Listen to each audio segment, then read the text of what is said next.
Welcome to solid TV. అలనాటి నటి రంభ మరోమారు అలరించేందుకు సిద్ధమయ్యారు. త్వరలోనే తెరంగేట్రం చేసేందుకు రెడీ అవుతున్నారు. 1990లో స్టార్ హీరోల సరసన నటించి మెప్పించారు నటి రంభ. ఈ నటి మరోసారి వెండి తెరపై సందడి చేయనుందంటూ కొన్ని రోజులుగా వార్తలు వస్తున్నాయి. తాజాగా తమిళ నిర్మాత ఓ ఫిల్మ్ ఫెస్టివల్లో ఈ వార్తలపై స్పందించారు. ఆమె రీ ఎంట్రీ ఇవ్వనున్నట్లు స్పష్టం చేశారు. ఇటీవల జరిగిన ఫిల్మ్ ఫెస్టివల్లో తమిళ నిర్మాత కైలంపులి ఎం తాసు రంభ రీ ఎంట్రీ గురించి మాట్లాడారు. రంభ ఆర్థికంగా సెటిల్ అయ్యారు. తన భర్త కూడా పెద్ద వ్యాపారవేత్త. ఆయన ఇటీవల నన్ను కలిసినప్పుడు రంభకు మంచి సినిమాల్లో అవకాశం ఇవ్వమని కోరారు.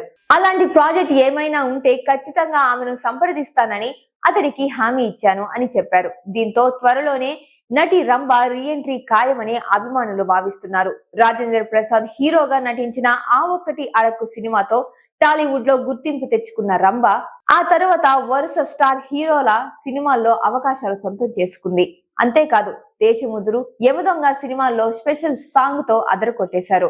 ఈ పాటలు ఇప్పటికీ ట్రెండింగ్ లో ఉన్నాయి. 2010లో కెనడాలో స్థిరపడిన ఇంద్ర కుమార్ ను వివాహం చేసుకున్నారు. దీంతో కొంతకాలంగా సినిమాలకు దూరంగా ఉంటున్నారు.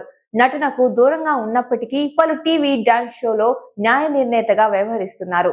చివరిసారి 2008లో వెండి తెరపై కనిపించారు రంభ.